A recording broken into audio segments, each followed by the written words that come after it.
কেন্দ্রীয় স্বরাষ্ট্রমন্ত্রী অমিত শাহের সংবিধান প্রণেতা বি.আর. আম্বেদকর নিয়ে মন্তব্য ইস্যুতে তোলপাড় জাতীয় রাজনীতি। দিল্লি সহ অন্যান্য রাজ্যগুলিতে প্রতিবাদে সামিল হয়েছে সমস্ত বিজেপি বিরোধী দলগুলি। শনিবার পশ্চিম বর্ধমান জেলা কংগ্রেসের তরফে অমিত শাহের বিতর্কিত মন্তব্যের বিরোধিতায় প্রতিবাদ কর্মসূচি পালন করা হয় দুর্গাপুরের ব্যানাচেটি পাঁচমাথা মোড়ে। দেশের স্বরাষ্ট্রমন্ত্রীর পুষ্পোত্তলিকা দাহ করে চলে বিক্ষোভ। নেতৃত্ব দেন জেলা মহিলা কংগ্রেসের সভানেত্রী মেঘনা মান্না। আম্বেদকর ইস্যুতে অমিত শাহের পদত্যাগের দাবি তোলেন কংগ্রেস নেতা কর্মীরা।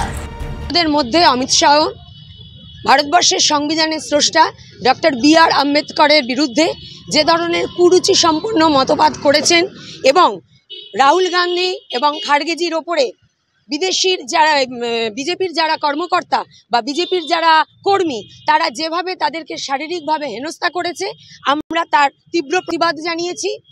কারণ আমরা জানি যে ডক্টর বি.আর. আম্বেদকরের মতন একজন ব্যক্তিত্ব, যিনি সংবিধান লিখে গেছেন, মানুষের অধিকার, মানুষের দায়িত্ব, মানুষের কর্তব্য, এটা হচ্ছে ভারতবর্ষের গণতন্ত্রের পীঠস্থান। আজকে তার বিরুদ্ধে কুরুচিকর মন্তব্য করার মতন স্পর্ধা অমিত শাহের পক্ষেই সম্ভব। তাই আজকে আমরা সারা ভারতবর্ষ জুড়ে জাতীয় কংগ্রেসের ডাকে আমরা লড়াইয়ের ময়দানে নেমেছি। পশ্চিম বর্ধমান জেলা কংগ্রেসের নেতৃত্বে আজকে দুর্গাপুরের পাঁচমাথার মোড়ে আমরা আজকে প্রতিবাদ কর্মসূচি করেছি। আমরা অমিত শাহের কুশপুত্তলিকাকে দাহ করেছি।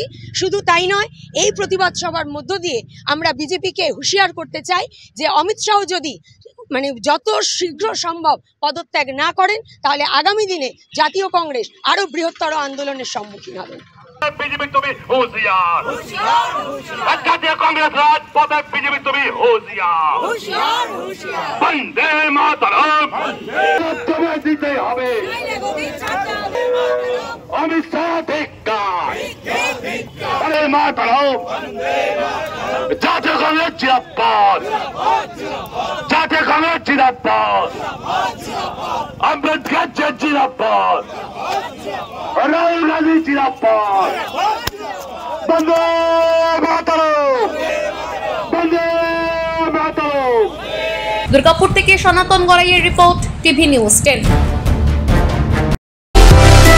সুলভ সঠিক চিকিৎসার একমাত্র প্রতিষ্ঠান বিবেকানন্দ হসপিটাল। 24 ঘন্টা emergency service, blood bank, trauma care. আপনাদের সেবায় আমরা তৎপর। গুণমান ও পরিষেবায় দুর্গাপুর বিধাননগরের ডক্টর জাকির হোসেন এভিনিউর বিবেকানন্দ হসপিটাল শিল্পাঞ্চলের মানুষের মন জয় করেছে।